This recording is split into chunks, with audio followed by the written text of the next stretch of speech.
Welcome to this edition of the Yahoo blog. We're in the family hour. We're actually going to do most of our program on returning to the garden, although we're going to begin this evening's program with a song. It's good to see everyone. I think we have five or six of our cast here joining me. I'm Craig Wynn. We have Dr. Jeff in the house. Dr. Jeff has been part of the covenant, and we've been together now. We're probably over 20 years. We have Kirk, who I've been with almost as long, probably 19 or 20 years. He's our California artist and my very very good friend. And JB is one of the few people who I actually enjoy disagreeing with. You had a chance to send a note on that today, because you're such a thoughtful debater. And it's kind of fun when we find something that we can actually disagree with. But computer tech in Texas, always a pleasure to see you. And there's a time clock over your image, but I would assume that you're back in my pool, Kevin. Is that correct? Yep, that's right. There you are. You are back in my pool. Kevin has come back from a bit of a hiatus. A family passing your father-in-law. And so it's good to have you back with us. We've been trying to get a vlog on the blog going, but I understand we have some technical issues. I only have about 400 posts on Facebook for us to ready, go over. Yeah. Oh yeah, I'm ready. We could do like a 10-hour vlog on the blog. So it's one of my favorites. I really like that format. It's fun. It's fast paced. And so it's one of my very favorites. We have, also, Rich over here to my right. Rich is managing all the controls. There's Rich this evening. We may get Leah later on. I know that now she would be in the chat room making a contribution there. We may get her later on. She actually has stolen Wookie too. So Wookie would be the other member of our cast that is currently AWOL. So Kirk, how do you like your picture up there in the studio? I like it very much. Thank you. Yeah, isn't that great? I think it's really been appropriate here in this recent series, because you've got the old man and the sea, and this is the old tree and the sea, and we're talking about the old goy who is representing that tree and the garden, the tree of knowledge. And, he's pretty well rooted and old and gnarly and weather beaten, but, still standing strong and by the sea, which is symbolic of Gentiles, which he is an observant foreigner, and growing out of the rocks there. It all worked pretty well, I think. Yeah, that's a coincidence, but it's a heck of a good one. Yeah, it's perfect for our metaphor. So what I'd like to do is we'll start first with Leah's, I can't even say most recent song, because she has shared another song with us that is probably even more powerful in its lyrics. But this one is really good, and we'll do the next one next week. The story behind this song, as she shared it with me, is that we have most recently received a showering of new and enlightening information. We're learning at a prodigious pace, much faster than ever before. I would say that it's exponential, in the sense that we've learned more in the last 2 months than we learned in the 6 months prior to that, and more in the 6 months prior to that than in the year prior to that, and certainly more in the last year than we did probably in the 10 years prior to that. We've been at it now 24 years, so the pace has really accelerated, which is kind of what you'd expect. You build a solid foundation, and it's just much easier. Kirk, I think when you started your glossary, it's each word was slow initially, but as you build a foundation, and you come pretty adept at it, it's much faster. And JB, as you translated, the more you translate, the easier it is to translate. And I actually find that if you go back and go over material you've been over 3 or 4 times, the insight that you can derive the 4th, 5th, 6th, 7th time from it is much greater than the first time through. So we are developing this increase in enlightening information. And Leah's always been fascinated by the two women that are presented in the Torah account. There's always a good woman and a bad woman, and both are presented often and in different ways, excuse me, using different metaphors. And that she began to look and notice how Israel's long and embittered history with Yahweh sort of resembles her own. It's just like Dode is symbolic of Israel, the good and the bad of Israel, just as he is symbolic of the covenant. Leah looked at her life and said, it's a lot of the things that she's gone through are reflected in the life of her people, of Israel. And she has also moved from country to country. She has loved the wrong man, which is also something that Israel has suffered. She has been abused while trying to remain sane and grounded. Again, something she shares with Israel. She has at times been pulverized by life. And on paper, her life looked good, even great. But in reality, she would say that life was like drinking a fine wine and having it taste like vinegar in her mouth. And so she could not find the missing flavor, the remedy for what she was tasting versus what she was actually consuming. And she wanted to enjoy the fine taste of wine again. And she claims that, and I'm grateful for this, that Yada came in like a charging bull. He's not very timid. And her life was transformed. And to hear her say it, she said that she's better for it, and the rest is history. So she wrote this song about the runaway woman and how when she encountered Yada, it brought her back to sanity, brought her back to a safe shelter, back a life that was full of flavor and worth living. I'll just share a few of the lyrics with you before we play the song. She wrote, she was removed from the land. And boy, is that ever true of Leah and of Israel. She went chasing every man and in fate unkind. She played the field. She was wild, a woman lost, nowhere left to go. She was, of course, the runaway woman, and she was playing a deadly game. For those that don't know, Leah is really, I think, other than Israel, I think she comes in second to Israel for the most time to actually be a runaway bride.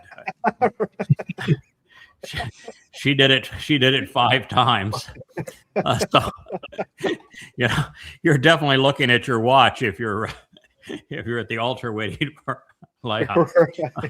But Israel has her beat in this regard. So the runaway woman playing a deadly game, tossed and torn and caught in shame. She bowed her back. She roamed. She strayed. But Yada's come round and has showing her the way. So she danced with the shadows. She kissed in the night. She got fooled and used till she lost the fight, bent and broken, but still wild as fire. None could tame her. None could shame her. So she is this runaway woman. She was lost in her dress worn thin. Dode reported where to begin. Yada stepped in, the king's own friend, to bring her home. Love's bound to mend. So this is the introduction to her song. I think we'll play it now, and you'll have a chance to listen to it. It's a beautiful melody. The graphics are also lovely, and the lyrics tell a story, and it's a story that plays out in the life of Israel.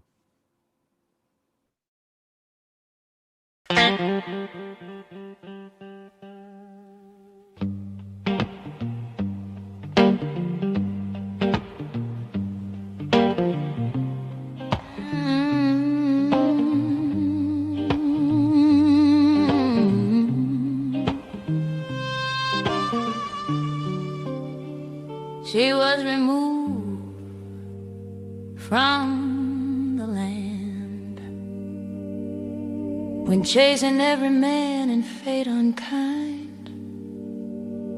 Play the field like a wild, wild cow, a woman lost, nowhere left to go.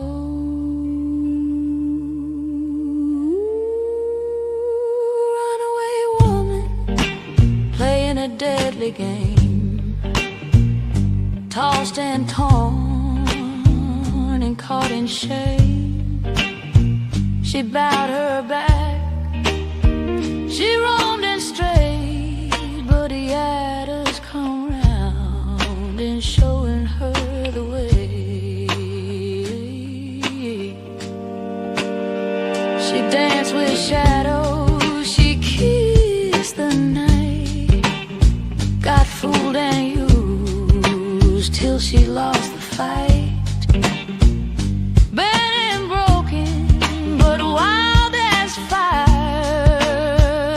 None could tame her, none could shame her. Oh, runaway woman, playing a deadly game, tossed and torn, caught in sin and shame. She turned her back, said she'd never stay, but he had us come round and showing her the way. When all was lost and a dress worn thin, dad reported where to begin. Yada stepped in, the king's own friend, to bring her home love's bond to mend. She knelt at the throne, head and heart lay bare, the zikaron in her hand, I lay there. God's arms open, his love still there. No more running, no more lies, a restitution paid. She's the queen in a king's eyes. Oh, runaway woman, no more astray. A king forgives, her bride price paid. With Yada's hand, she found her way back to the loving home that's here to stay. Yeah, the runaway bride turns sweet and true, from the fields of sorrow to the waters of blue. She's a child of Yahweh, shining brightly back in Daud's arms, walking in his light.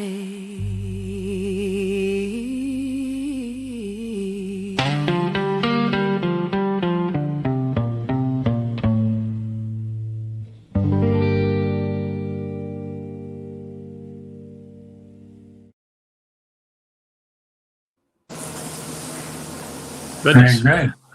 that is genuinely marvelous. When you view that song from the point of view of a Yehud, speaking of Yisrael, and the song applying to Yisrael, particularly what we know of Dod's return, the homecoming being Yom Kippurim in year 6000 Yah 2033, and that the purpose of the sacrifice of the Adam Parah, what's considered to be the red heifer, although he is not red, and his apparel will be red, and he is a man, this symbolized by a bull, not a female cow. But nonetheless, it's the sacrifice of the Adam Parah on Teruah that prepares the adulterous woman. I'm not saying that Israel is sexually adulterous, or Leah. It's a reference to cheating on Yahweh with false gods, which is what Israel and Jews have done for a very long time through Judaism. And what God is offering this adulterous woman, which is the remnant of Yisrael, is purification on Teruah, so that she can be wed again to her returning king, Dod. And that is the message of Yada, the purpose of Yada Yahweh. It's what we are conveying to Yisrael, so that they are prepared to be among those who are purged on Teruah, so they can enjoy the family reunion and the wedding on Kippurim. So the bride has run away for 3,450 years and is finally in a position where she can return to her king, who still loves her, who has forgiven her, and who wants to be joined back with her. And I think in that light, it is really It's really a marvelous song. We have lost our friend Kirk. Maybe we'll get him back. He was the reason we were a little tardy getting started today. We love Kirk. Technology isn't Kirk's strong suit. It's not really mine either, but that's not a criticism. But we will do our best to get Kirk back as we proceed. With that backdrop, I do want to return to where we were at the conclusion of our last program on returning to the garden. And by way of introduction, God's story comes full cycle. We are going to return to where we began. And after sharing the creation account with us, of which the fourth day was the most insightful, and when God spoke, that said that there would be two individuals, a greater and lesser luminary, and they would serve as signs for the Moedim, these restoring witnesses to the eternal testimony, and that he restores his focus on those same two individuals, calling them the Etz Chaim, tree of lives, and the Etz Diath, tree of knowledge, in the garden. And in this story, he tells us about what went wrong with his relationship with Adam. There's Kirk. And the relationship with Adam was not good. And what we learned is that God caused the fall of man because he wanted humankind to grow up, to accomplish something, to go to work, to show that we could stand up once we have fallen, that we can be productive contributors to a relationship, that we're capable of listening and learning and being responsible. Because what God really wants of us is to be able to take us off this rock, this protective enclosure that's conducive to life that we call Earth, and explore the universe together. And it's really big, 2 trillion galaxies, each with a couple 100 billion stars, each with planets and moons, and who knows what else is out there. And that's only 5% of the universe. The other 95%, we don't even know how to calibrate it at this point. And so God's recognizing that, man, there's a lot of stuff out there. And right now, we make decisions in 3 dimensions. We're stuck in the ordinary flow of time. And so we aren't very dangerous other than nuclear bombs and stuff like that. But we're here in a 3-dimensional world that is conducive to life for us. And he wants to explore the entire universe that he created. And there's a lot of stuff out there that's not conducive to life. And the distances are immense. And there are things like black holes, which are really, really dangerous. And furnaces that we call stars. And so before we're released to that and released in 6 and 7 dimensions, God has a reasonable expectation that we will listen to his instruction, that we will respond appropriately, that we are interested in learning, and that we want to grow based upon our diligence and in benefiting from being taught, and that we are reliable, we're dependable, and that we actually want to engage and make a contribution and can be counted on to do so, not to be a deadbeat, not to be a dependent. Mm-hmm. Why would God want to spend an eternity with someone who is a dependent? And why would he want to spend an eternity with somebody that doesn't do anything, makes no contribution, doesn't even want to listen? And that was the case with Adam. And Chawa may have been worse than Adam, although Chawa was not created for Yahweh. Adam was. Chawa was created for Adam as opposed to for Yahweh. So it didn't work. And there was no chance in that protective enclosure that it was ever going to work. So Yahweh said, we're going to find out whether or not this has any chance of working. And it came very close to failing once already. That's when those within the Salma around the Black Sea, where the Garden of Eden was, that region was flooded. It was an asteroid strike that caused the upwelling of seawater it was a description. And he regretted having created humankind and started over again with humans within the Salma, with the aid of the ark, and taught us a valuable lesson about the ark. What would you say? Any one of you, what would you say? What is the lesson of the ark?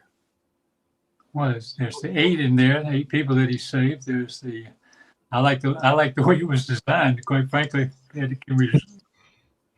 that's a prophecy in itself. Mm-hmm. He recorded what you could do, and you could float in a boat. We couldn't do that today. Yeah, the naval architecture of the dimensions of the ark are very similar to one of the super tankers today. It has that kind of stability in terms of its draft and its beam and its overall length overall. It is very similar to that, and its construction was with glue lamp, which make it physically possible to have built it, as opposed, which are much stronger and much easier to work with, solid pieces of wood. He talks about how it was sealed with the resins of the day, and then God loved animals and the animals of the region. He wanted to be part of this process, but I don't think actually that is the number one lesson of the ark. 3 doors to Yahweh. No, 3 doors is interesting. Yeah, there are 3 doors in the ark, which signify the 3 options for human souls. We can listen to Yahweh and live with him forever in Shamaim. We can refute him and do as so many have done by being religious and political and spend an eternity in Sheol, separated from him, or their soul simply cease to exist. That would be true. And you said Noach listened to Yahweh. Yeah. He didn't argue with him. He didn't question him. He listened to him and followed his instructions. That's it. Act upon them. Yeah, that's the key part of it there. He listened to what God said, and then he did what God had asked. God gave him a set of instructions, said, this is what I want you to do. That took a lot of work, enormous amount of work to do this. And it was, could God have just made a giant boat? Yeah, here's a giant boat. Could God have put them on board and said, happy sailing? Yes, but there'd have been no lesson learned there. Mm-hmm. The problem in Eden was they didn't contribute. They didn't work. They were specifically created, Adam was, to be observant and to work in the garden, to collaborate on making it better. And they did nothing. So the story of Noah is the solution. Listen to God and act accordingly, and you will find salvation. So that is the primary story of Noah and the ark, and God summarizes it by saying that he in fact listened and that he did accordingly. Now there are some other aspects of this. When God said that he caused the fall of man in the garden, what verb did he use? The fall. The fall. The fall. The fall. Correct. And what was the name that God ascribed to the people within the Salma outside of the garden that he was so frustrated with? Nephilim. Nephilim, which is simply the plural of this verb nephal, which means they were the fallen. And so there is a story here. Noach was saved from the fall, correct? Yes. Yeah. Wouldn't that be the insight here? Okay. Right. Israel had another chance, another bite at this apple, if you will. When the spies went into the land for the first time, somebody from each one of the tribes, 10 of the 12 came out. And what did they claim that they saw in the land? Nephilim. Right. They thought that they saw Nephilim, and they were scared spitless of them. Were there any Nephilim in the land? No. No. They imagined it. And so they, just like the religion, you see men turned into gods and religion. That's what they saw in the land. And God says, so you've chosen to fall right here on your faces, and that's why there's going to be a pile of corpses right here as a result of what you have done. So there is another lesson in God caused the fall of man, and then he showed us the way to resolve that problem with Noah, who listened to God, did as he requested, and actually did some work. Mm-hmm. Right? So there's a beautiful lesson there. There's another lesson in the ark too. How many humans were aboard the ark? Eight. Eight. It's kind of an interesting number, isn't it? It appears in a lot of different places. One of the places that 8 is celebrated is which one of Yahweh's 7 Moedim features 8? Sukkah. Sukkah. Sukkah is the one. Yeah. And by being 7 days plus an 8th day, what's the message? Eternity. Yep. Yeah, eternity. So, what does God say that He's going to do on Teruah relative to the conditions that we're witnessing now on a planet that is destroying itself? What did He say He's going to do on Teruah? He's going Wash it all away, clean it up. Clean it up and do what? Oh, return it to the Gan Eden. Return Return the it same to God. condition. Exactly. He says He's going to return the earth to the Gan Eden. So on Teruah, He cleans it all up, gets rid of all the religious trash and conspiratorial trash and mother goddess trash and religious, political trash, militant trash, all that kind of stuff. All goes away. And He restores the earth to the conditions that are experienced during Eden. And He doesn't let us into Eden on that day because, well, there'd be very few people that would go back in, and the people that would be qualified to go back in actually were the ones that wouldn't need it. So we have 10 days after He does the transformation, and we have purged this runaway woman of her running away from Yahweh, such that she is now ready to go back into the garden, prepared. What happens 10 days after Teruah? Yeah, reconciliation. Yom Kippur. You're right. Keep And what happens on that day? reconciliations. Well, Dod and yes. Yah return. Oh, Dod and a couple of fellas show up, don't they? Could arrive. Big event. Yeah, big event. It's Yahweh, and some projection of Yahweh anyway, is returning with Dod. Dod is the big honker on this day because the way that Yahweh works, He always chooses to work through a person, and God's person is Dod. And so Dod is king. He's returning with Dod. Dod's seat of honor will be as brilliant as the sun on this day. Oh, by the way, what is Dod's throne? The ark. The Ark. It is. The Ark of the Covenant is the mercy seat. The Ark of the Covenant, Kaporth, happens to be Dod's throne. And it's going to be as brilliant as the sun on this day and Yahweh's presence. Does that mean anything to us? Anything going to happen with the mercy seat on this day? It'll be anointed. It will be. With what? Blood. The blood of the bull. Blood of the Adam of Parah and also of And the the goat. Oh, yeah, that would be Yada Elia. and Elia. Guy's got a couple of guys. Got a couple of guys for everything.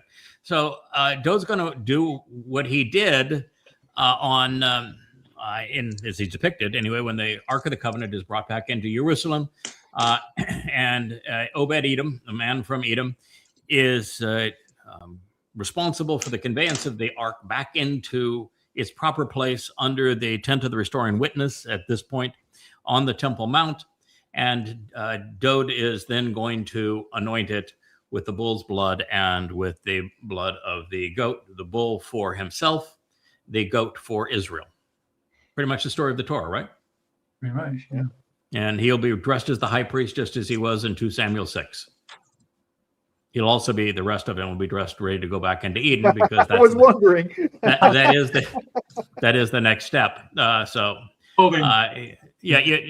Part of this whole process is you can't be right with God if you're uncomfortable being exposed to His presence.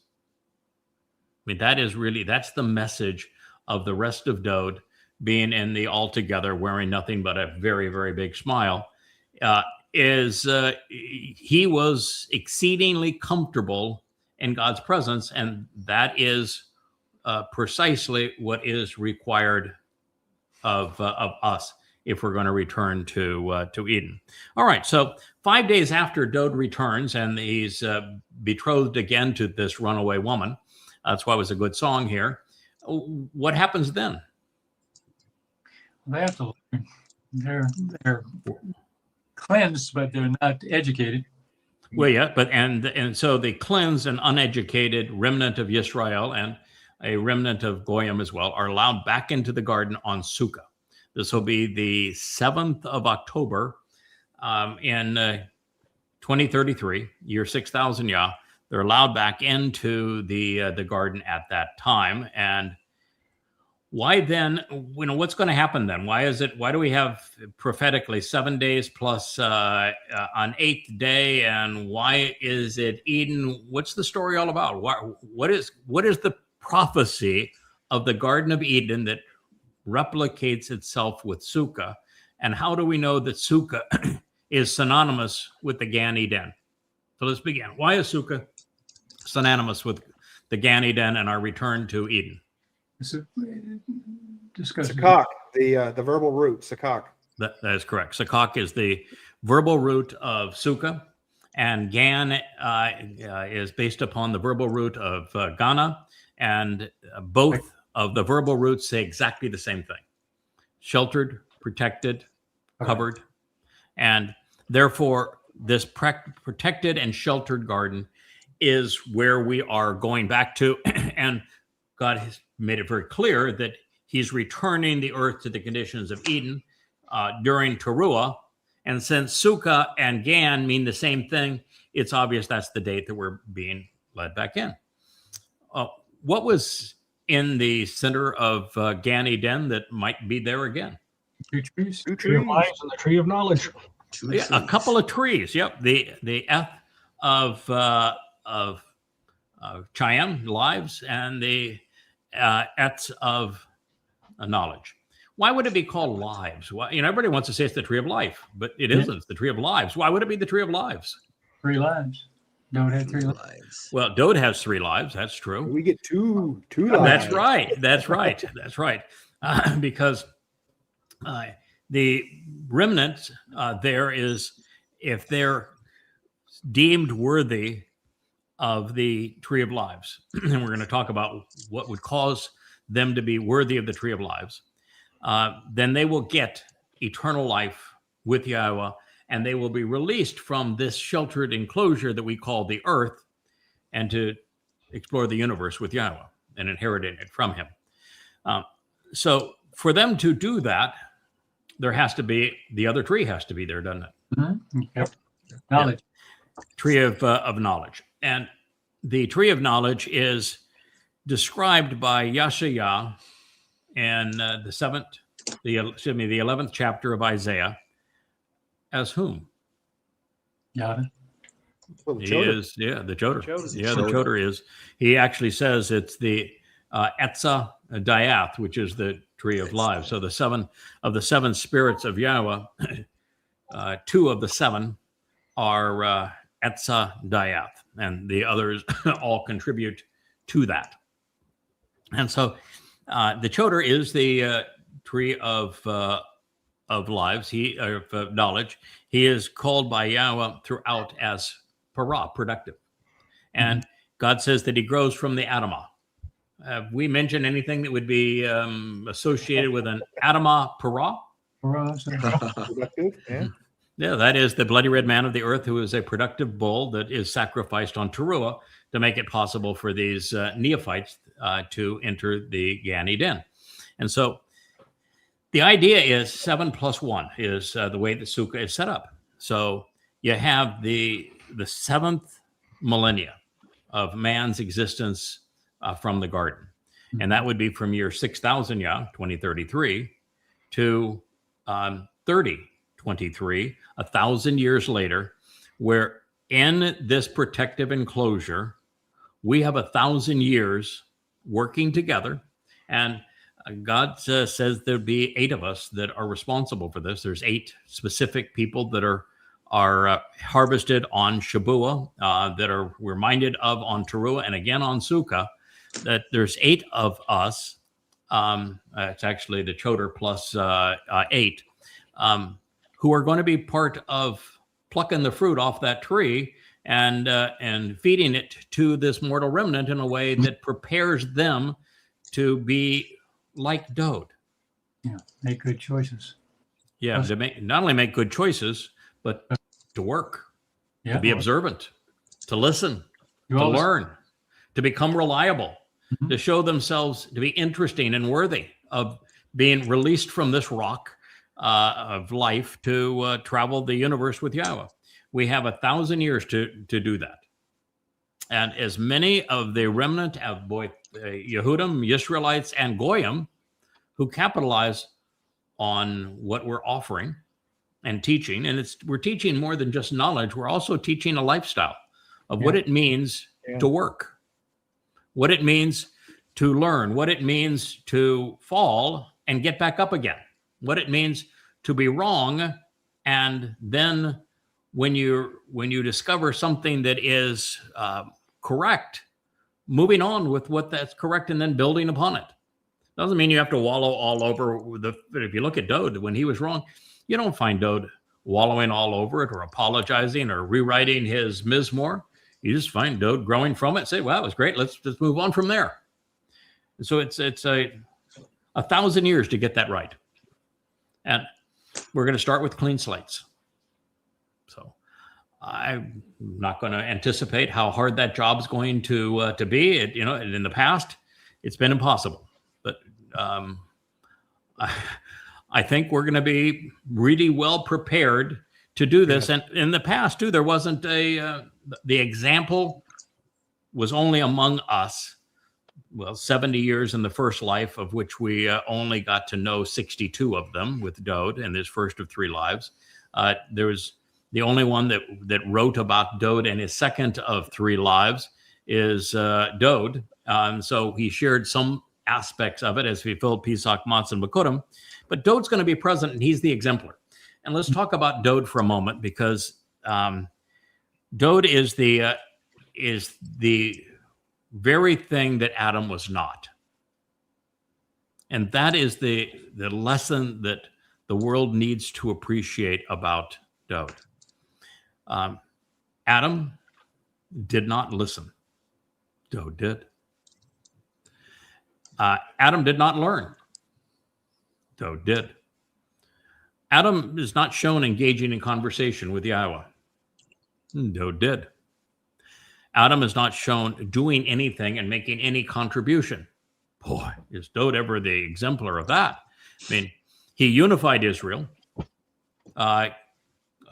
captured Jerusalem to be the heart of Israel, reclaiming its natural heart, acquired the Temple Mount, wrote the lyrics to about 100 Mizmor and Mashal. So he is the ultimate lyricist and writer, teacher in that regard. The national anthem, if you will, for the covenant. He defended Israel on 66 battles. And that's a man who's doing his work. He engaged. Busy And boy. Dode is the perfect example because he wasn't perfect. I should say he is the ideal example. And the ideal example to Yahweh is not to be perfect. Because if we were to try to define perfect as being godlike, then God would enter eternity with a bunch of mini-me's. What would he need? Why even go through the human experience for that? Right. And No, you know what no, else? And there's nowhere to go but down. Right. And if you've wanted a mini, if as a person, you want a mini-me, go talk in front of the mirror and see how long you can talk in front of the mirror before you're bored with yourself. Right? Yeah. You can make it a house of mirrors. You could be surrounded by mirrors and have microphones all over echoing what you're saying. It's really, really boring because you're not adding anything Yeah. to reflect yourself. That's So one of the this myths idea that's of go ahead. that's one of the myths that's perpetuated in Christianity, perfection. And the mistranslations also, that you have to Yeah. spotless lamb. Yeah, it's Tamim. The spotless, perfect lamb. Is there? You're a medical doctor. You've seen a lot of people, right? I certainly have. Have you ever seen a perfect one? No. No. Have you seen some imperfect ones?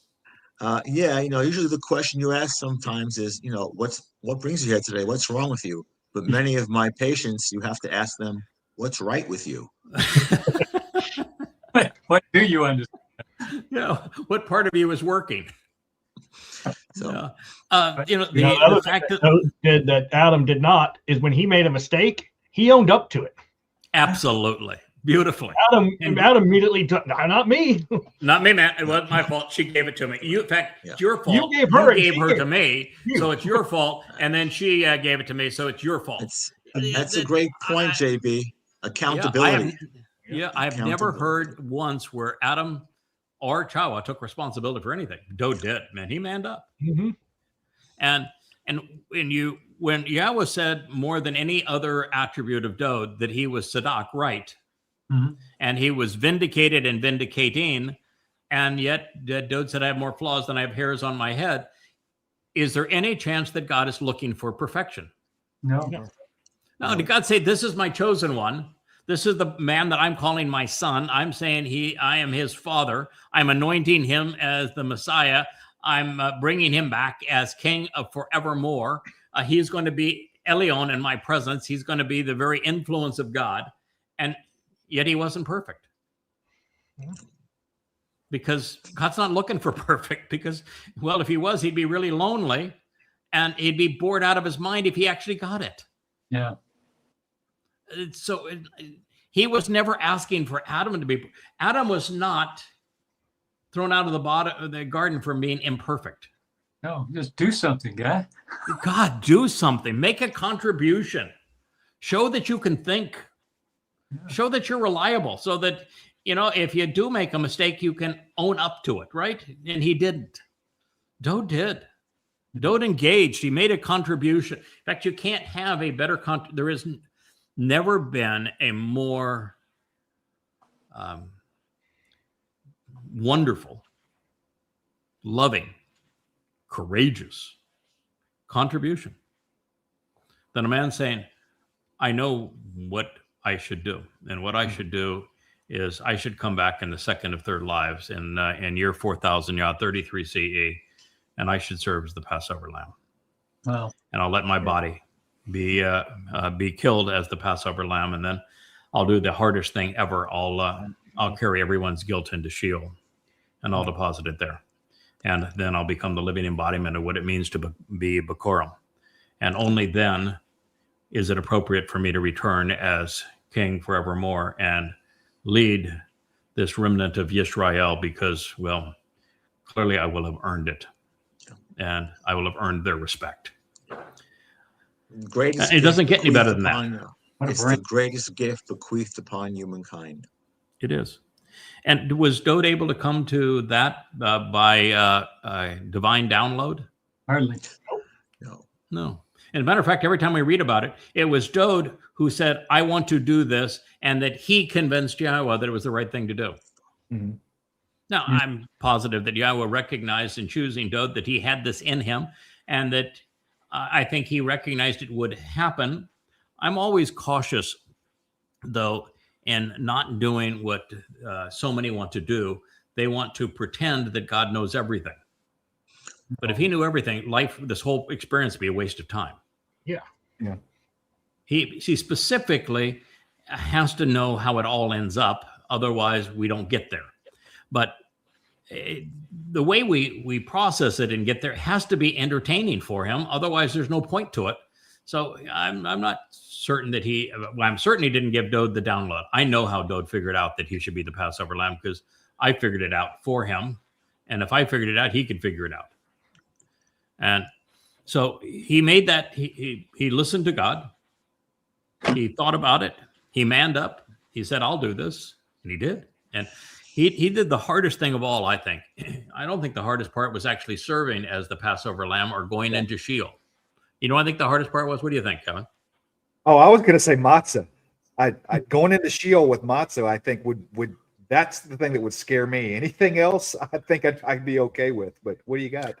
Yeah. I mean, well, I agree that that's by far the hardest part, and you're going to go into a black hole, and you're trusting the set apart spirit that has been on you, part of you since you were 8 years old, and you're trusting that set apart spirit to keep you safe and to release you ultimately from Sheol. But I mean, I'm going to tell you, the idea of having your flesh ripped off your body by Roman flagellum and being spit at, and then being tortured on the most excruciating form of death known to humanity, that's no walk in the park.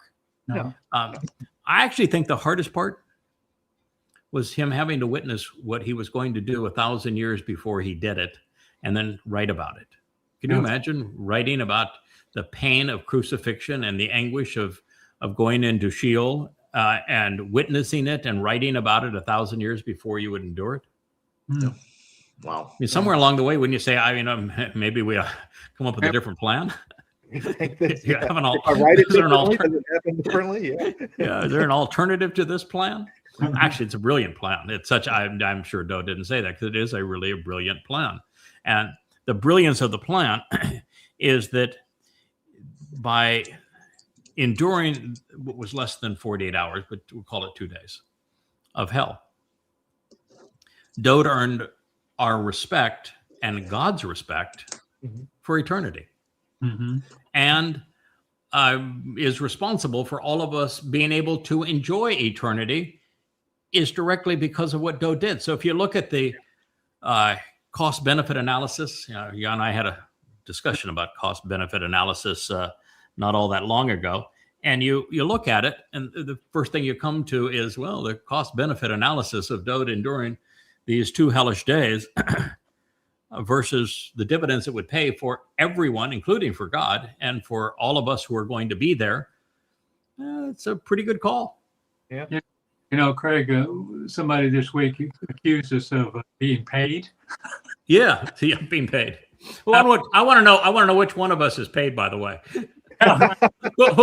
who is it here that's being paid? Well, when I move up to fries, that's when the big bucks start coming in. Okay, there you go. But the point is, we get, by doing whatever we can, we get the greatest thing at the end of our lives, or when we start over. The next, I mean, that's the payoff, is because you have Yah as your father. He knows who you are. He appreciates you, which is you're never going to, you just, wow.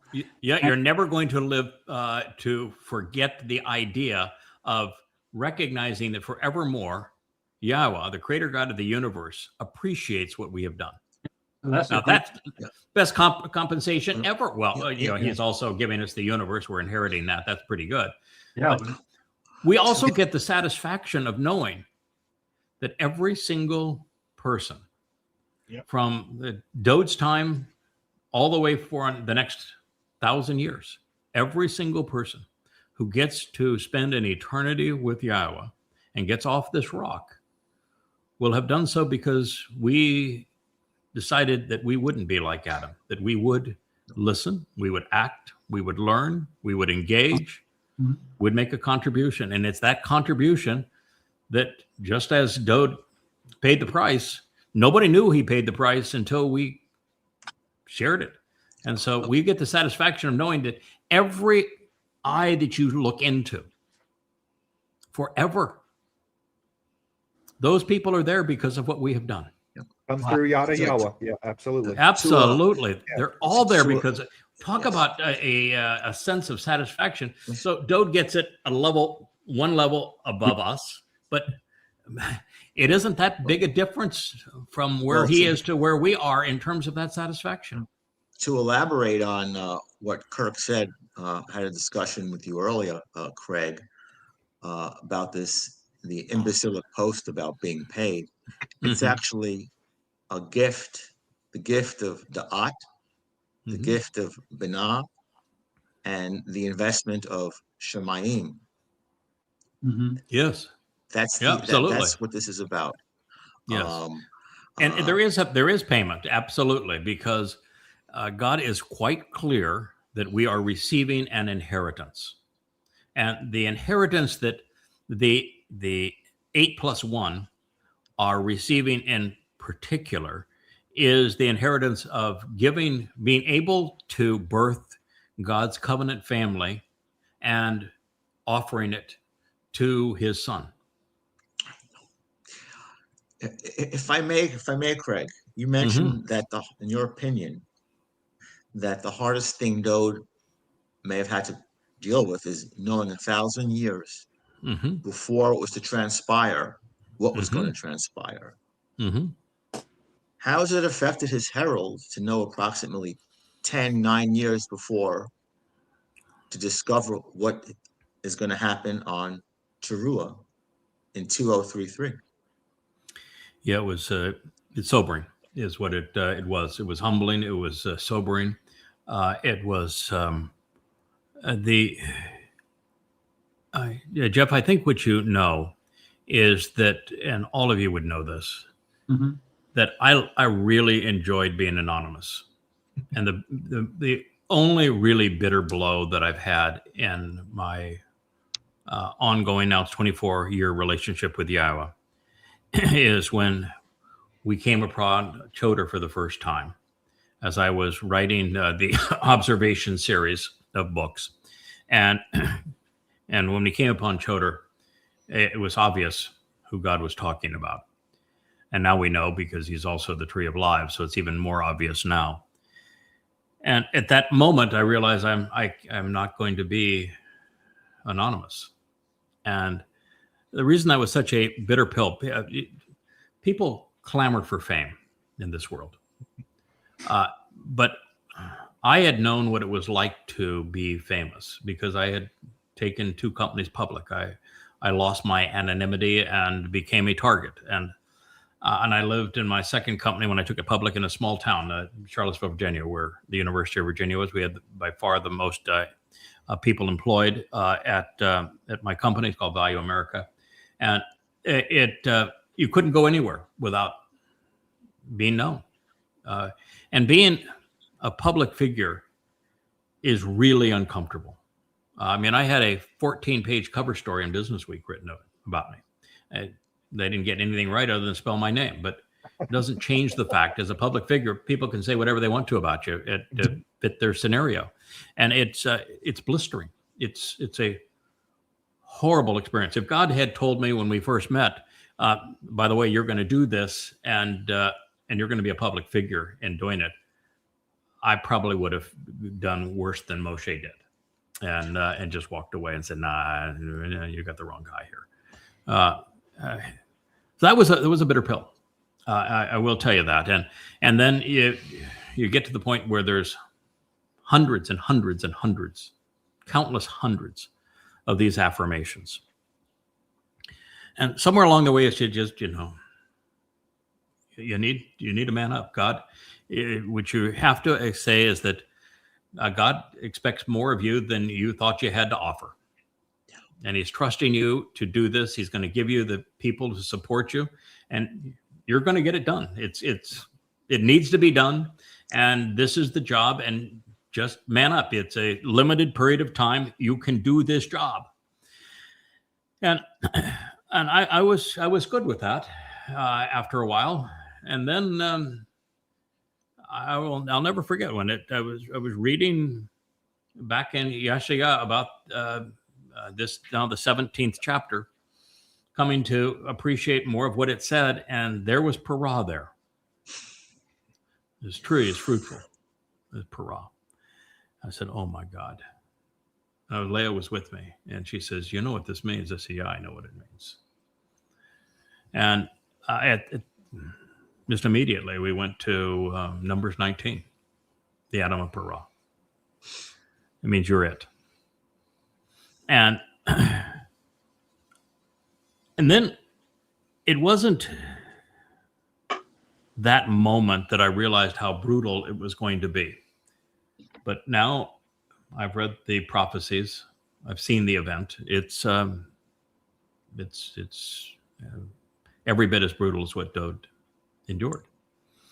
And so your question was, how does it make you How do you respond to that sort of thing? You're being asked to do that, and we actually are not being asked.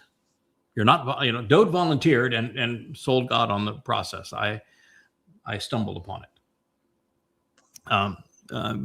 Part of the process, I'm sure, is that my role isn't as important as Dode, and it's okay that I stumbled upon it. But I did. I just stumbled upon it. To answer your question, it took a long time to get here, and I apologize for telling the story the long way, but I don't know of any other way to give it meaning. No. But my initial response was twofold. One is I felt a sense of calm that God would have enough trust in me that I would actually do this. That to have God write you into the story that way and say that, this is something exceedingly brutal, and God thinks you're capable of doing it, or he wouldn't have written the story this way, because you can't flake out now, man. You this is the way the story reads. So my first response was, wow, okay. If that's what you think of me, then I need to live up to that expectation. And the second response is that the moment I read that, my life changed for the second time. It changed when I read Choder, and all of a sudden, now this wasn't just opportunity, it was responsibility. And when you read that you're going to make the sacrifice that's going to purge the final remnant of Israel, and then you're going to be part of the team that teaches that remnant so that they can get off this planet and live up to God's expectations, the next thing that strikes you is give it your all. Don't cheat one moment. Give it your all. Start early, finish late. Do this as diligently as you possibly can. When you get to the end, you want to be able to look God in the eye and say, "I did. I gave it my all." The reason I mention this, Craig, is I think it's important for covenant members and non-covenant members and anybody with two neurons to realize what this mission entails. Mm-hmm. Also, how you were cultivated from a very young age, just as Moshe was, mm-hmm. steeped in Christianity, mm-hmm. value America. Mm-hmm. Then you went into Islam. Politics. Yeah, and then we started in Islam. Yeah, and then that was very political too. You were just brought along, mm-hmm. and I don't think it was a coincidence the way you were brought along. And to cut to the chase is that without you, you're the fulcrum upon which the tree of lives gets accessed and realized. Mm. Yeah, no one without him. Yeah, it's not a soul knows. We even had we spoke about the malcontents that are mocking the commitment that we have here and the value of the Yada Yahweh series, which you see all around me, and they have annulled the whole idea of Dode serving as the Passover lamb and are mocking it. And these are people who were once in the know. And I think that God we know that if you were once religious, I was religious, I was mm-hmm. political. Most of us were. Yeah. And that if you go from being religious and you stop it and stop being political and you listen to Yahweh and you go where his words lead and you're willing to grow with him and be responsible and act appropriately, what you've done in the past, the moment you stop doing it, when you become part of his family, it's all forgotten. It's so you start and you're looking ideal. Yeah, ideal from God's point of view. But it's a whole different story to have been exposed to all this, to have been part of it, and then to turn your back on it. Right, like you didn't learn anything. You've shown that you can't be trusted. Yeah. And on that situation, there's no point of coming back, because if you were exposed to it and then you turned against it, God's message and plan, then he knows he can't trust you. So maybe that's why they're so fixated on hashtagging my name and parlaying on that to draw attention to themselves, and fixated on just condemning everything because they've condemned themselves. So it's kind of like Satan. Satan's going to spend eternity in Sheol. Misery loves company. So the more that he can have along with him, the happier he is with the whole process. And I think maybe that's what's driving them. But it is it's a tough thing to accept. And when you get a little tired sometimes, you realize that, guys, we've got 8 years plus 1,000 years left before we're retired. It's a marathon. Yeah, I'm. If you add the four of you guys and Rich here for 5, and we certainly have Leah, and there's one woman in particular that has been really remarkable and consistent is Mariah. Oh, yeah. And you're looking at the cast of characters as they were described on Shabbat, and we're getting really close to the team that Yahweh said, "This is it," and I'm counting on you. So, we've got responsibility going forward. Yeah, and we're going to toe the line. I've not heard one iota of anybody saying, no, it's asking too much. It's always, no, I'm in it. I'm here. I want to make that contribution.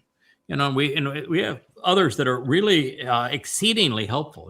Like Mike makes such huge contributions to the show in the background, a huge benefit fact checking. We're going to have Mike. I don't want to have him on this program. We just get too many people and nobody has enough time to express themselves. But really love to get Mike on a show, and I want to hope that my good friend Joe kind of gets back in gear, and he's been hugely effective in getting the books published and getting the site built. But I would love for my friend Joe, because I've gone through a lifetime with him. It's somebody that I know you can depend on, because he's an extraordinary individual, a man that I deeply love and appreciate. And so you want to have this core that we know that we can trust one another, and we'll get this job done, and we will live up to the expectations, because, well, we're not in charge. Right at the moment we are, but we won't be in 8 years. We're second tier, and boy, is that ever an advantage. Sign me up now. So we go and we become the second team under Dode, but Dode's no dummy. He learned from the best. Yahweh delegates everything. Mm-hmm. You're really good at delegation. Dode's going to delegate too. So this is what we'll be expecting going forward, and it is a marvelous job. So these two trees branches are intertwined. It's why the choder is a stem, and why Dode is called the Shemek, the great branch. And it's why the presentation of the choder in Yashaya 11 speaks of his roots, and it talks about him being parah, being productive, and why he's called, based upon the spirits of Yahweh, the Etzah Death, which is the tree of lives, and given intelligence, chokmah, given understanding, bena, giving the very spirit of Yahweh, so that you can speak for Yahweh, and having a great respect for Yahweh. But Dode, second to being Sadak, right? The other thing about Dode that made him special is that God's second most commonly used attribute of Dode was Gabor. Man had courage, man had character, man had grit, he had confidence. And that's one of the 7 spirits of Yahweh. It's the one that sits right neatly between Etzah and Dayath, is number Gabor. 5. Number 5. Yeah, you need to have lots and lots of the number 5. Ruach number 5 is what we'll call it. It's the scent of confidence. On a bull, it would be a pheromone pheromone. Leah has been studying bulls lately because Yahweh chooses his metaphors because they convey messages that he once conveyed, and the role that I've been asked to play is that of a bull, and Gabora is very bullish. It is confidence, character, being forceful. And combative when need be. And combative. Yeah, absolutely combative. Gabora is a fighter, one who engages in the battle. And so this is our calling. This is why Leah's song, Runaway Woman, is just so perfect, because we're not here for us. Our ticket's already punched. We get the inheritance. We get to spend eternity with Yahweh. Our ticket's punched. So we're not doing this for us. And other than satisfaction, we're not going to gain anything by making this contribution. But the satisfaction goes a long way. Yahweh is, he's so good about the preparation of us and then sharing credit when we do anything that's worthwhile, that he's just somebody I don't want to disappoint. Yeah, I think it was pretty remarkable, the etz and etzah, advice and counsel, tying right into etz, tree of knowledge, dayat. Yeah, and it's the just as the tree is made of paper, and these books are printed on the pulp of paper, and just as trees are productive, and there's nothing more productive in our world than words wielded wisely. They bring more fruit than anything else. It just like the tree that you draw, it's rooted in the rock beside the sea. And it is productive, and it stands up against the storms and in the test of time. In the test of time, and here we are. I think the one thing that we'll get to explore later, it's certainly hinted at, is that souls are undervalued, bodies are overvalued. We look and say, that's Kevin, that's Jeff, that's JB, that's Kirk, that's Rich over there, that's Craig right here. We look at faces and bodies, and that's what we think we are. That's what people think we are, but it isn't. Our physical bodies are decaying, and they're useless to us. They're replaceable tools. The only thing that matters is our nefesh souls, and a nefesh soul is energy based. And so when you take your energy, your nefesh soul, as Yahweh will, and it's enveloped in radiant energy and light, which is that transformative effect of the fire as we approach it during the Moed Mikre. And we then have our nefesh surrounded by energy and light. All of a sudden, things change. We're empowered. E equals MC squared. We are, and you're able to go back and forth from physical to energy with E equals MC squared. Just in the energy state, it's so much greater. You are unleashed in time. Time is no longer a constraint. Amazing. And so if on a photon of light, time simply is. And that's why Yahweh can be precisely accurate in prophecy. He is not predicting the future. He's reporting on future history. He has witnessed our future in our past and reported our future to us previously. Well, the same thing is true with us when our souls are enveloped in light. It's why Dode was able to witness his own fulfillment of Pesach, Matzah, and Bikurim and report to us 1,000 years before he endured it, now nearly 3,000 years ago, of what would occur, being precise about how he would suffer crucifixion at that time. Craig, you And get so- to join that unique club. The Yeah, I so- am, I was, I will be club. That is correct. We are becoming more like Yahweh when we're enveloped in light energy. And what I'm getting at is that we will no longer be stuck in the ordinary flow of time. And just as Yirmiyah made it clear that Yahweh knew him before he was born, and Dode made the same comment. And it's important that Dode made that comment because I do think that Yahweh, with the souls of those that he wants to be enablers of his story, that he's known those souls for a very long time. And that Yahweh has no issue in bringing them back and forward in time to accomplish aspects of his story along the way. And I think that's one of the things that we're going to learn, is that God has known us for a very long time. And he has come to be confident in our ability to carry this out, and we have become confident in his ability to enable us to do so. It's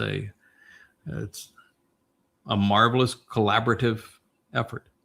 And it's one of the things that I don't think most people have an appreciation of with God. And you're right. I see so many feeds of atheists trying to mock the religious God. And what they don't understand is that if God had done for humanity what he did ever so briefly before the children of Israel, which is to appear as fire in their presence and speak directly to them with their booming voice, the likelihood is that humankind would have responded the same way as the Israelites did, which is, we're scared to death. We cannot handle being exposed to you.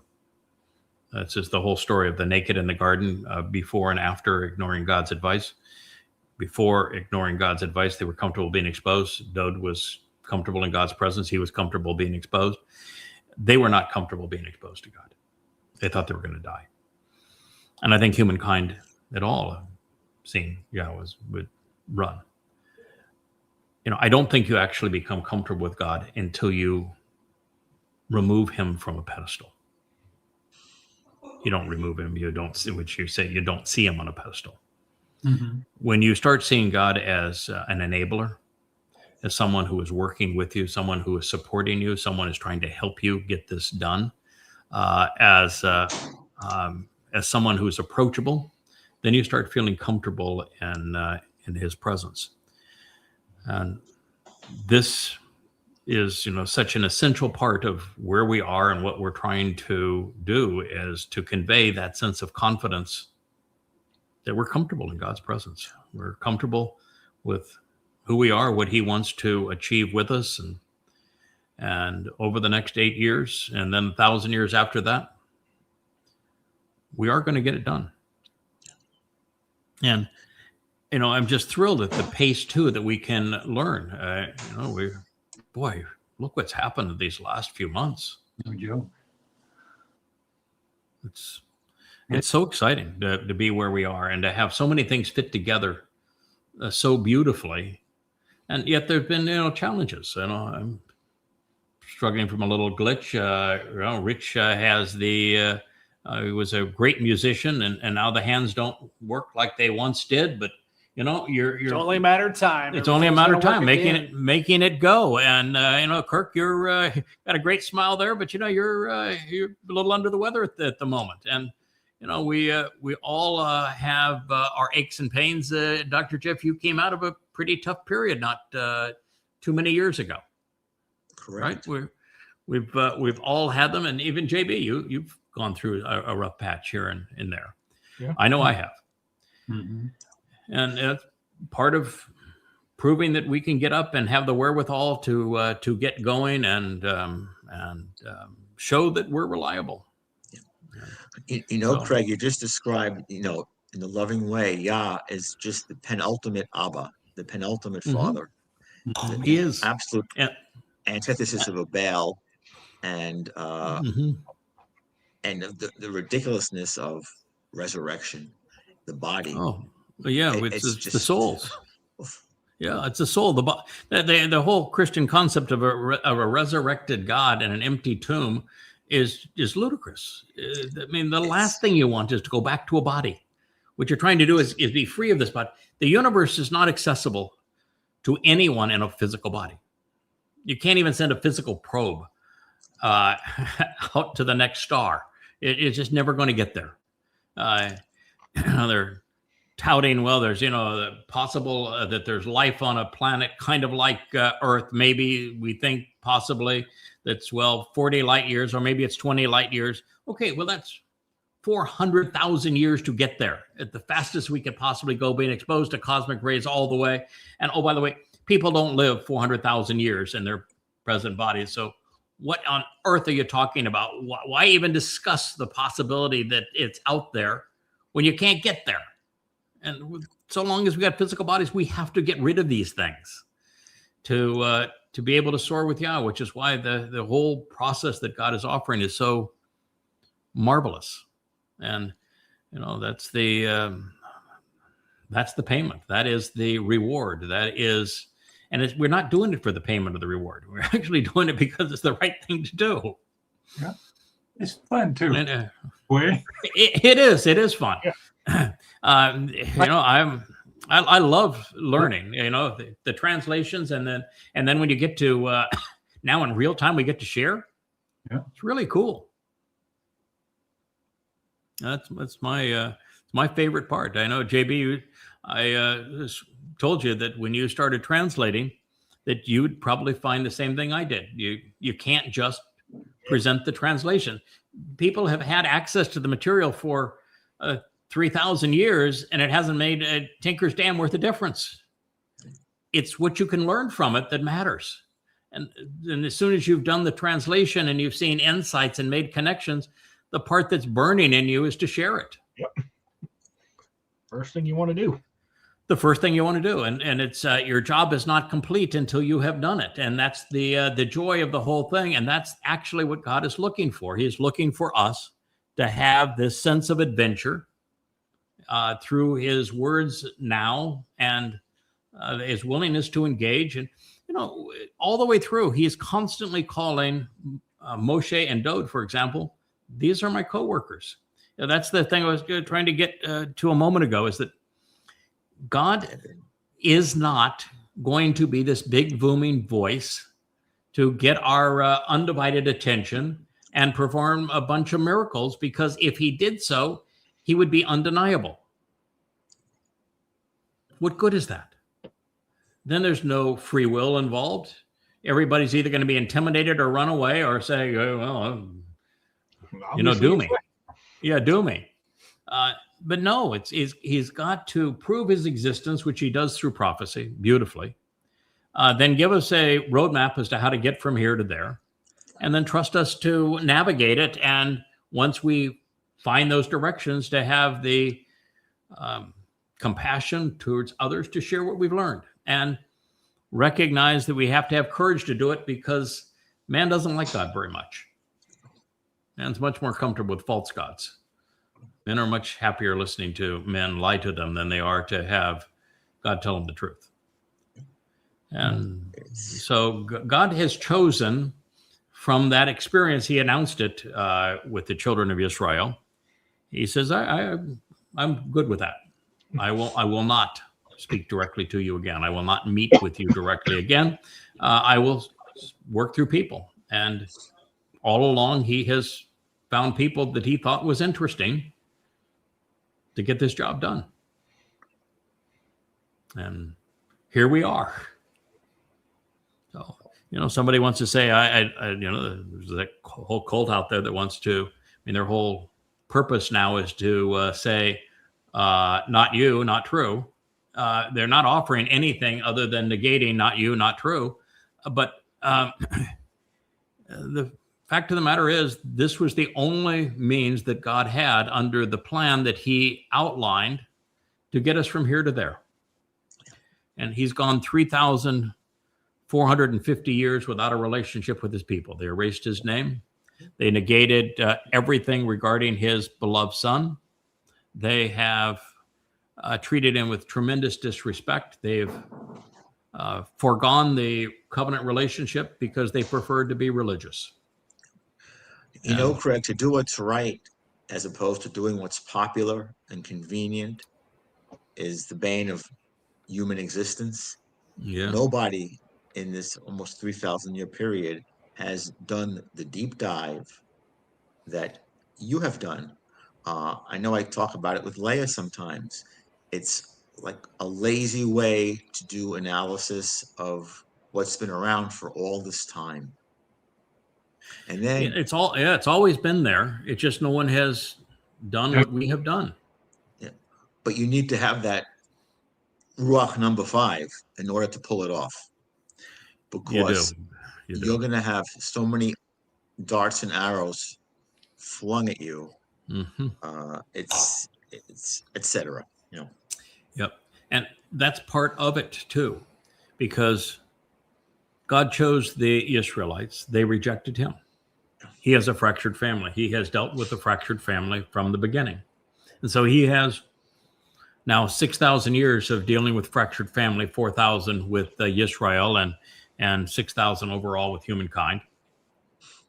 And so if you're going to represent him, you can't do it without empathy. And you can't have empathy. By the way, this job can't be done without empathy. If you don't care for other people, you can't do this job, because this job takes oodles of empathy. And you can't have empathy for God's plight with his people if you've not had to endure an insider rebellion. What did Abraham have to deal with? You know, Sarah's fight against Hagar, yeah. Hagar, right? Hagar. And, you know, and the fight between Ishmael and Ishak. Then you go forward in time and look at Moshe. His own sister turned against him, and then his brother turned against him, and then all of the Israelites turned against him. You couldn't have a man suffer from more insider rebellion than he did. No. And then look at Daud. His son led a coup against him. His people tried to run him out of town. Their choice of king tried to kill him. Yeah. Michaela. Michaela, yeah. She said, the same thing that the mother goddess says, you're making all this up. God hasn't designated you for anything. And all of these titles, all of this acclaim, all of the things that you claim are true about you and Yahweh, you've made them all up. And no. And the same response to Miriam. And God says, no, I know exactly what I'm doing here, and I'm speaking through him and not you. And the same thing was true with Daud.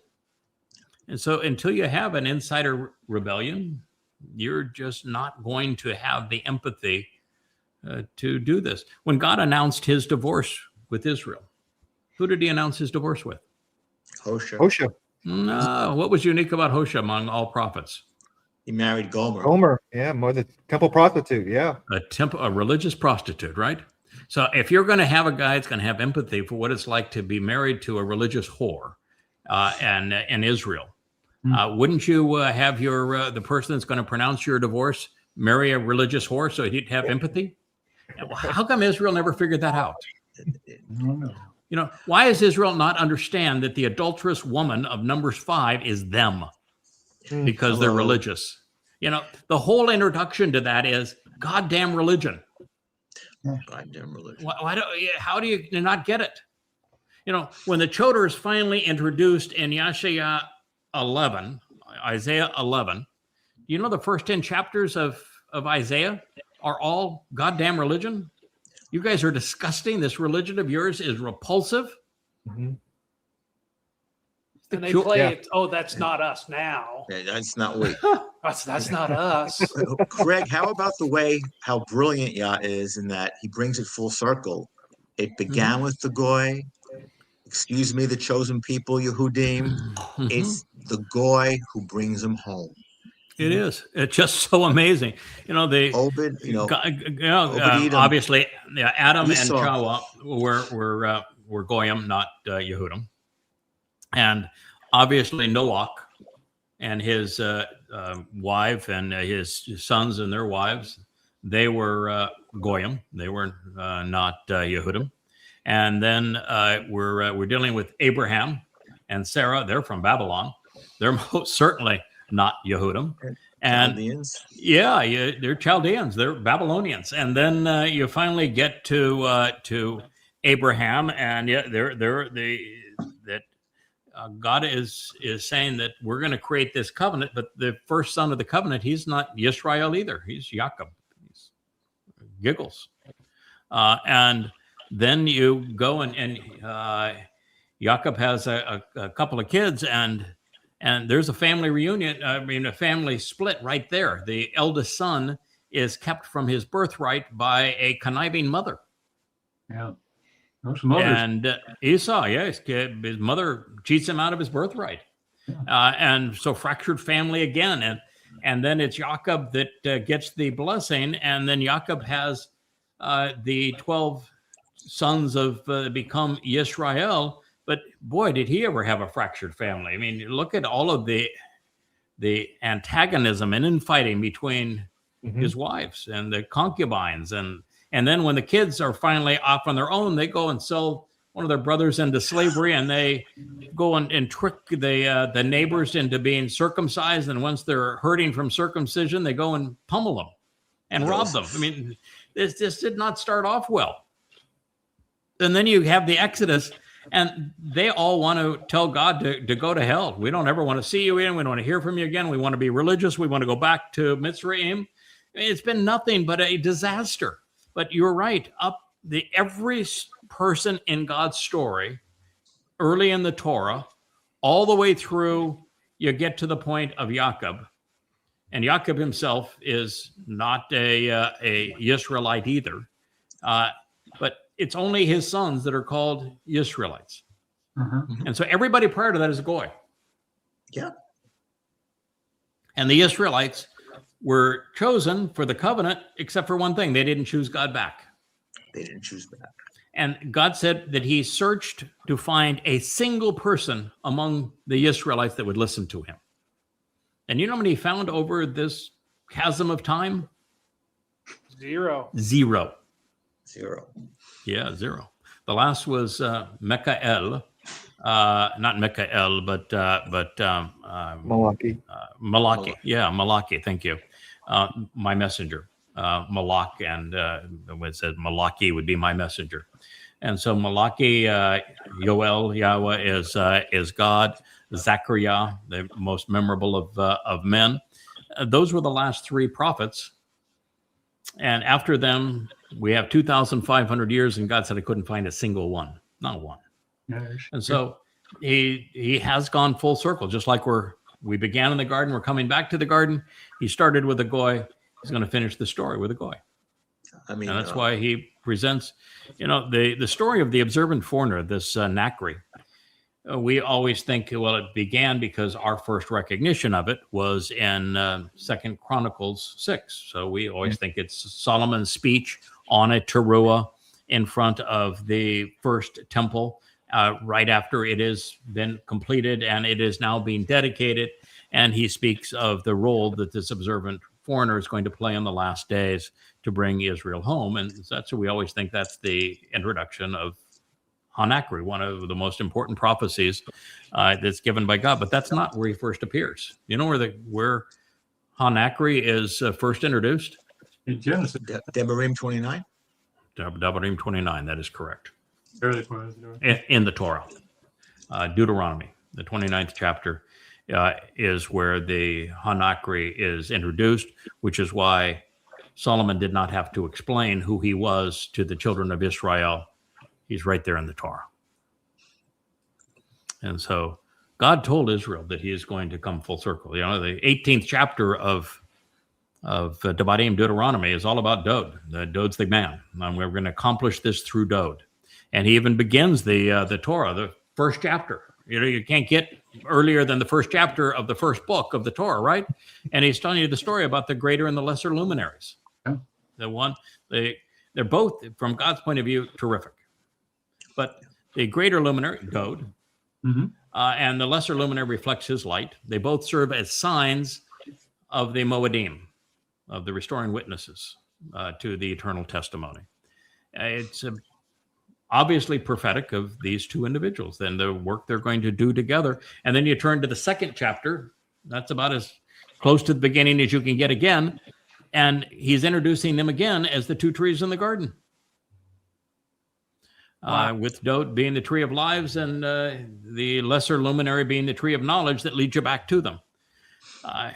It's pretty darn hard to miss. And you even look at when Yahweh is communicating with Abraham, and he says, all right, we're going to do this covenant thing.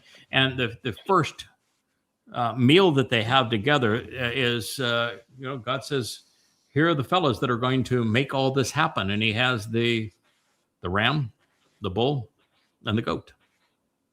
And then all the way through Kara, which we call Leviticus, called out, when you go through the Moed Mikre, who are the characters? The ram, the bull, and the goat. And then in Numbers 15, after the children of Israel have done the ultimate blunder, and they said, we don't want to go into the promised land. We want to go back to Mitzrayim and be slaves. We don't want what you're offering us. And God said, okay, well, everybody over 20, you're dead. Just over for you. I don't want to be around you either. And then his first presentation to the under 20 crowd, what do we call it, Gen Z today? His first presentation to them is, I want you to listen up. I got three guys. There's the ram, there's the bull, and there's the goat. And collectively, those three guys are going to be the three primary symbols and three men that I'm going to carry out this story. And he even goes all the way through this final remnant. And he says, that the bull in this story, he's good for something, but not good for everything.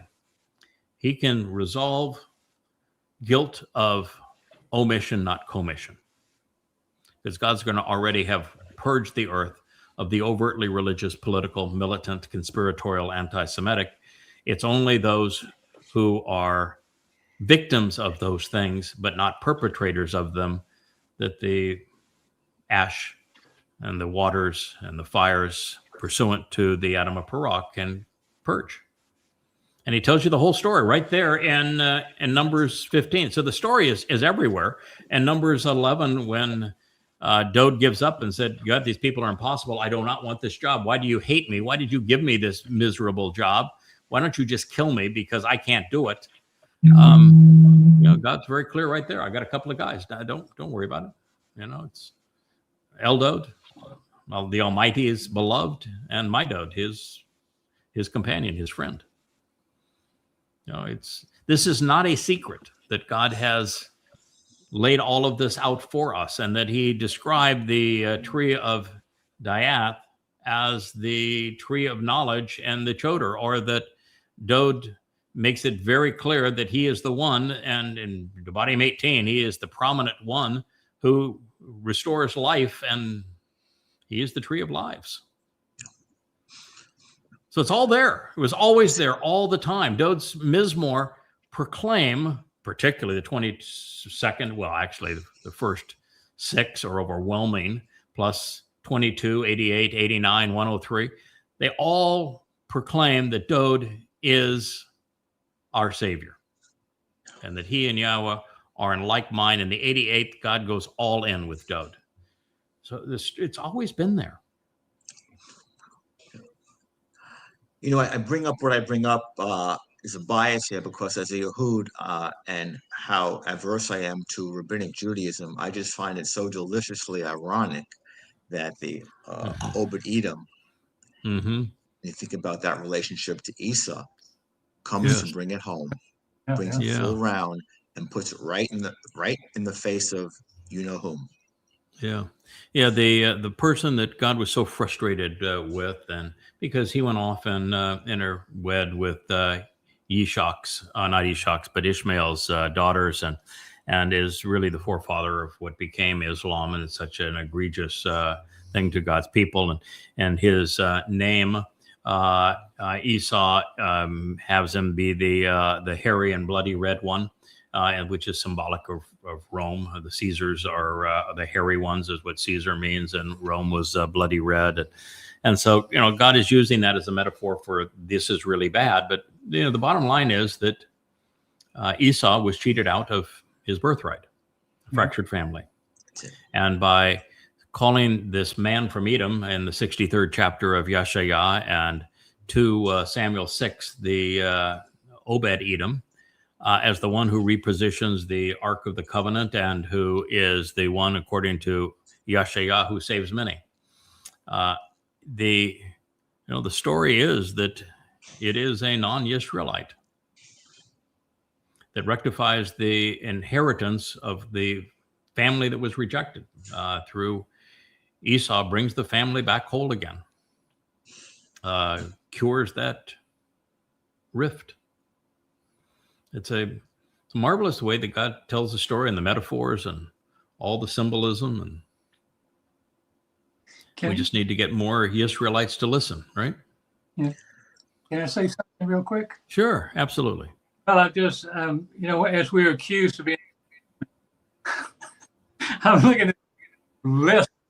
I don't know how to debate against that. I really don't. You have to be stupid to say, okay, I'm gonna put up a good argument that this is nonsense, and you're not. Yeah. I mean, come on, where do you go?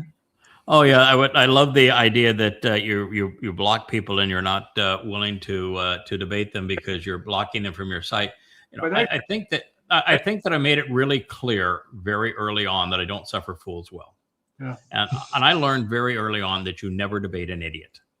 You want to debate an idiot, you are an idiot, because that is a really stupid thing to do. If you know that somebody has access to information, which they do, to know the truth, and yet you involve yourself one-on-one with them to try to steer them to the truth when they're trying to steer you away from it, that is an absolute waste of time. Now, that doesn't mean you don't deal with them. You do. We did a series of shows on them, and it's a 100-page document that was presented on the Facebook site that goes through Yahweh's retort to their stupidity.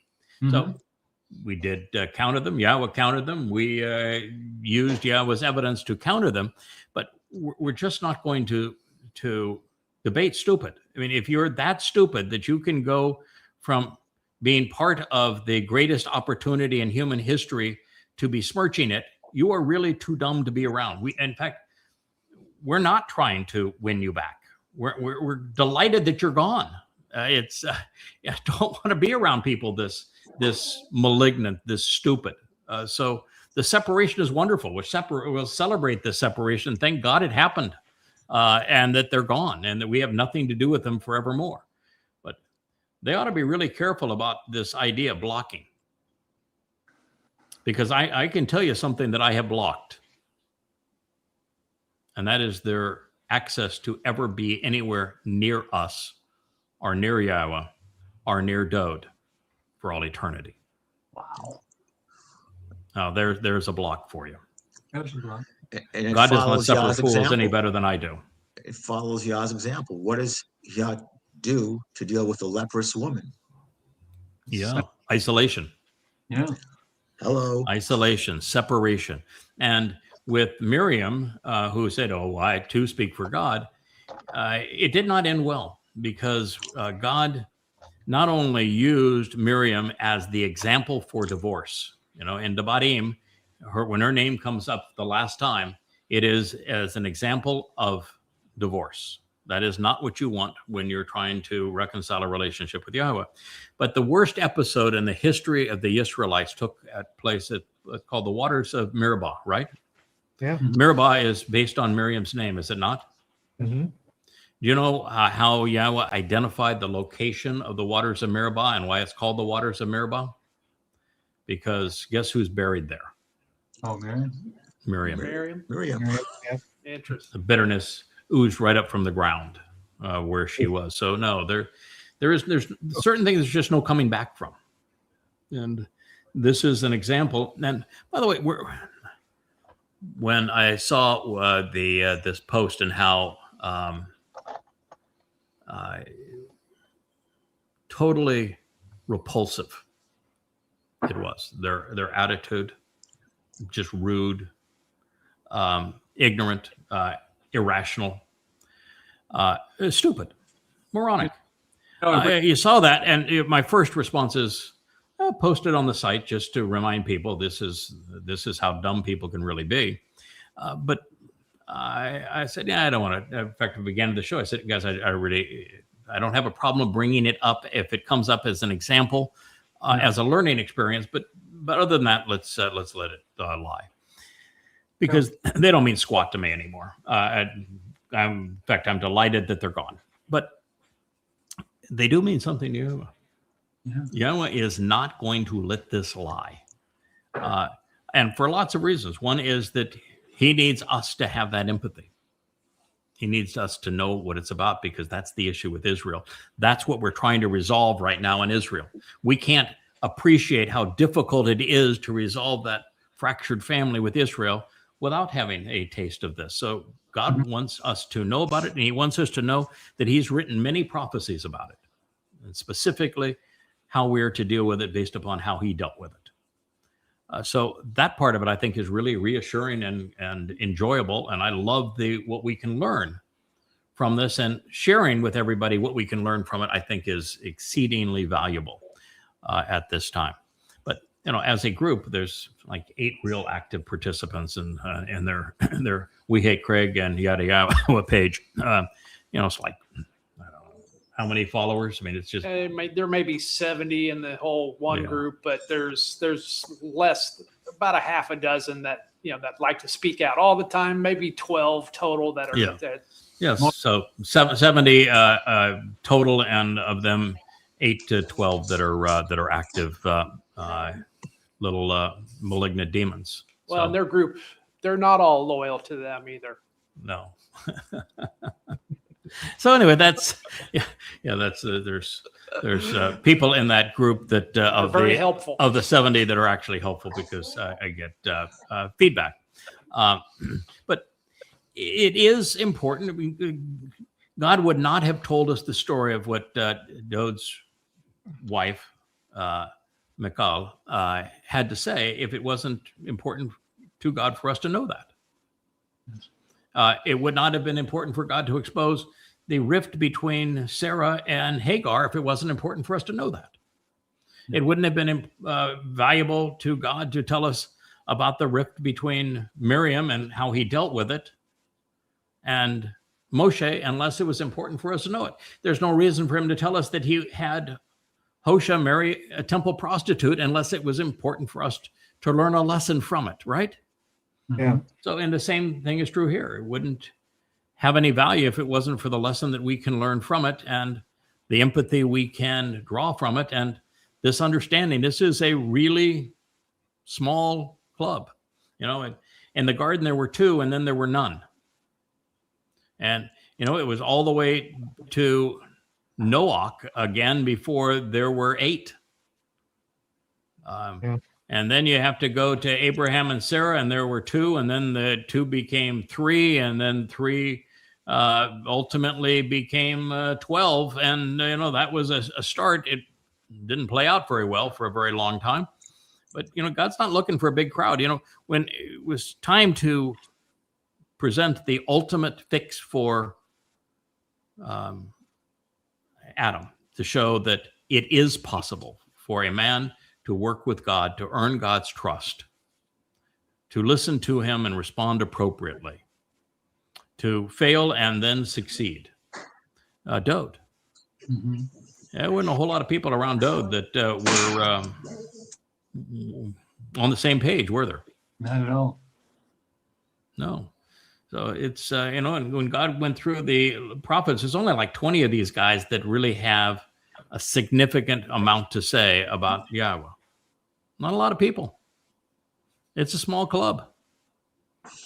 We're going to have a chance to make that club significant come Teruah, Kapurim, and Sukkah. And we'll have 1,000 years to work on it, but it's at this point, it's a small club. There's a reason that God speaks in such small numbers about all of this. But that's fine. I don't think God's the least bit concerned about the numbers. No. Quality. Yeah, it's quality. It's not quantity. And the quality of that relationship is really ascertained more from what we learned in the garden of what Adam was not and what Dode was. It's that comparison between those two individuals that tell us what God wants and what he didn't want. And so what he wants is listen, respond, engage, contribute, and show that you are reliable by when you make a mistake or you trip, that you not only get back up, but you learn from the experience, you grow from it, and go on from there. God's looking for people that are interesting, that he can rely on, that he can trust, that he wants to share eternity with. And so we actually have the opportunity to earn God's trust by listening to what he had to say and responding appropriately and then sharing it. That is why we're here. So we didn't get to a single statement from the garden. We were headed back to Bereshith 2:9. Maybe I should read it just so that we can say we did. We can tease it for episode 3. We did. So I will share it, and then we can feel that we did it. But I think that sharing the entire purpose of that story and what it means to us now and what it means to everyone who is listening that wants to be part of Forevermore is the essence of what God is explaining here. And I don't think there's anything we can share that's more important than that. But here's Yahweh's words. It says, Yahweh, who is God Almighty, he enabled life to sprout up and grow from Ha-Adamah. And Ha-Adamah, you can say, is the ground and the earth, the soil. But it's also the Hebrew word for man and red. And so it is the term that Yahweh uses before Parah to speak of this bloody red man of the earth, who is a productive and fruitful bull. The entire tree, and it was written in singular, tree, etz, productive, upright life with firmly embedded roots and branches which reach up to garner the light of the sun. It's from Atza and Etza, written the same way, to provide counsel and advice through diligence and effort on the entirety of the plan for the purpose of developing a backbone, overcoming challenges to advocate the proper response, no matter how painful at times, while even risking being shut out on occasion, because what you're saying is an open defiance of the schemes of authority figures. That's Etz and Etza. He is delightful, according to God. He's desirable. He's pleasing. He is fruitful. And you could say it is if you wanted to, but it's written as he is. And God is speaking of this, the symbolism of the tree, and he's happy with him. He says, he's delightful. He's desirable. He's pleasing. He's fruitful. He's delivering a productive and treasured harvest. So God's all in. He's saying, you're doing a good job. This is what we wanted done. And he says he's visually portraying that which is clear and comprehensible, conveying a revelation. This is Moreh, which is God saying that this is a revelation from God. It's a phenomenal vision to ponder the implications of what can be witnessed, Ra'ah. And as a beneficial and good, productive and pleasing thing to consume for nourishment. Ha'etz, the tree of Ha-Shamim, of lives, of renewal and restorations, was in the center of the Gan, this sheltered garden, along with, in addition to, Ha'etz, the tree of Diath, the knowledge, the acquisition of information, of good and productive, of Tob, of that which is beneficial and proper, favorable and desirable, agreeable and pleasing, as well as bad, raw, evil, harmful, wrong, erroneous, from corrupt compatriots, morally inappropriate, malignant, disagreeable rhetoric. This is Bereshith, 2nd chapter, 9th statement. In the beginning, Genesis. Laying it all out, isn't he? In street parlance, Craig, in street parlance, who be the tree? Who be the tree?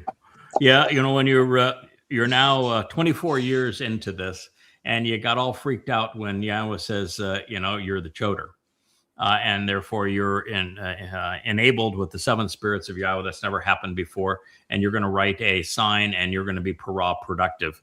You freak out a little bit because you say, okay, now I'm not anonymous, and now there's expectations. And then you finally settle all down at the end because he says, oh, by the way, you're nothing but a damn tree. Yeah, but that's really it. The choder is a tree. He's a tree of Diath. That's what God said. And so you have to now. Who's the tree? Ask the fellow who tried to pick up and destroy the tree in Numbers 11. Yeah, Numbers. It was actually Numbers 15. I'm sorry. After presenting the God plan, his plan with the 3 fellows, the ram, the goat, and the bull. We read the story of the fellow on the Shabbat. And he wasn't picking up sticks. He was uprooting trees. It's F's that he was pulling up. And it said, what should we do? Kill him is the answer. Why? Because you can't uproot those trees, man. You grew up the trees. You got nothing left. The tree is the answer. The tree is the one that has the fruit. He's the one that's delivering the fruit that will direct you to what you need to know to capitalize on the tree of lives. And without the trees, you uproot those trees and toss them away, it's game over. Yeah. And then, of course, it was the tzitzit after that was so revealing, where God says, no, the tzitzit is not this tangled, frazzled mess. No, it's a flax. It's the flower of the flax, the blue flower of the flax. And I don't want you to wear it outside like you're trying to impress somebody, you're being religious. I want you to wear it on the inside of the hem of your garment. And this blue flower of the flax inside of your garment will remind you of what happens when the flax blossoms that blue flower. What happens then, Kevin? I don't remember. Well, what happens when you're nodding your head like, I'm right with you on this. When that flax blossoms that blue flower, means it's a beeb. Oh, that was easy. Yeah. We are told that the sign of a beeb is not just that the barley is green and growing, but that the flax is in bloom. And so that flax provides the linen for the high priest, which is what Dode's going to wear. The blue color is shamayim, but it's the flower of the flax that is in blossom when we celebrate what Dode achieved in Pesach, Matzah, and Bikurim. And so that's why you wear that little blue flower on the inside of your hem. I've got my blue on here today, don't I? Get away from the microphone, but yeah, I've got my blue. That's the intent. It's to remind you that this is the ultimate tree of lives, Dode's fulfillment of Pesach, Matzah, and Bikurim. That's great. And we got Dode with the bubble gum and the glasses there over my shoulder.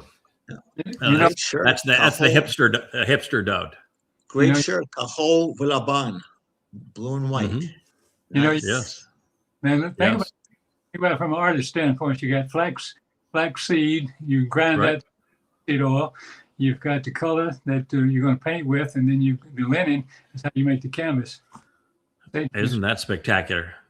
It is the portrait, and isn't that what the Etzah is all about? It's the first person to see the entire portrait framed and from the proper perspective that can provide counsel on the entire picture.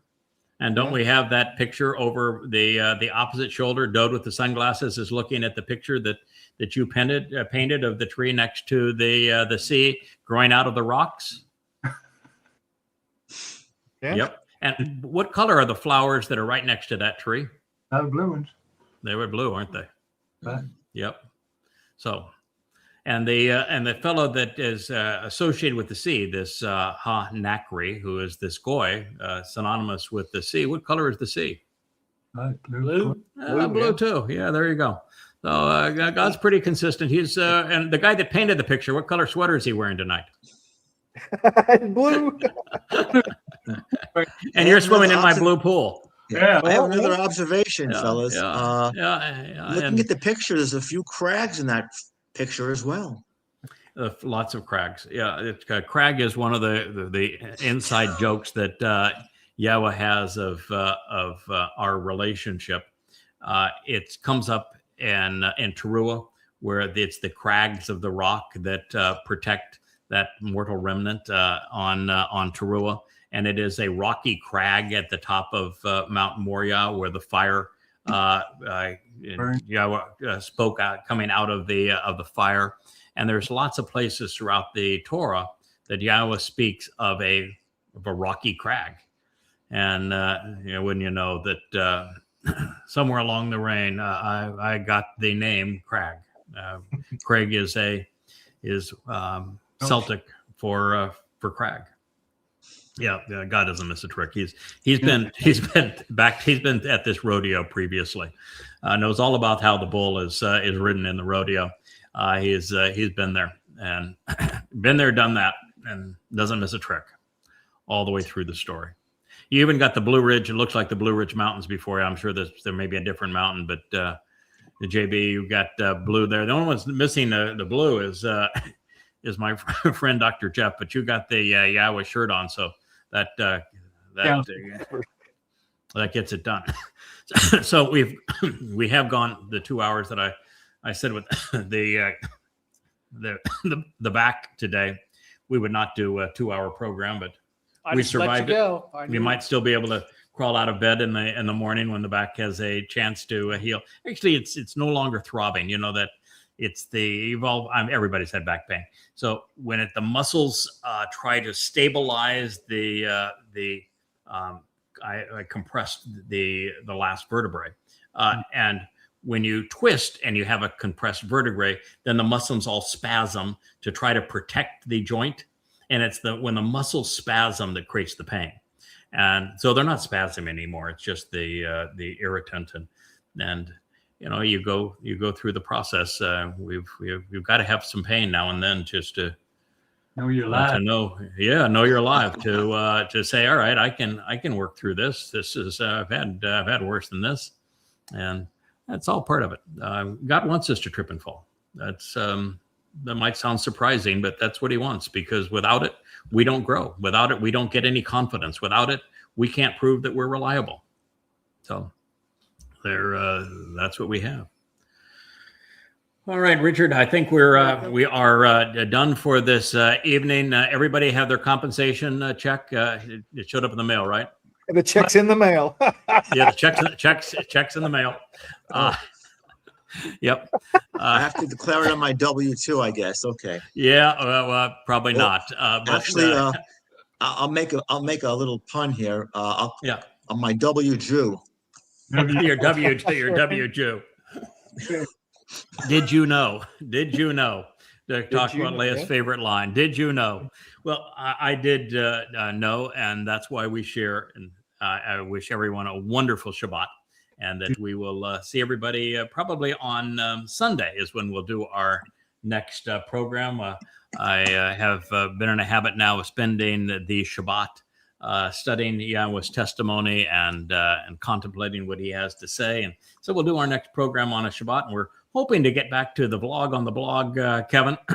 That program we do together is my favorite now. And we're all stored up and ready to go. And so good evening to one and all. Thank you for a wonderful couple of hours. Good night. Good evening. Shabbat shalom. Shabbat shalom.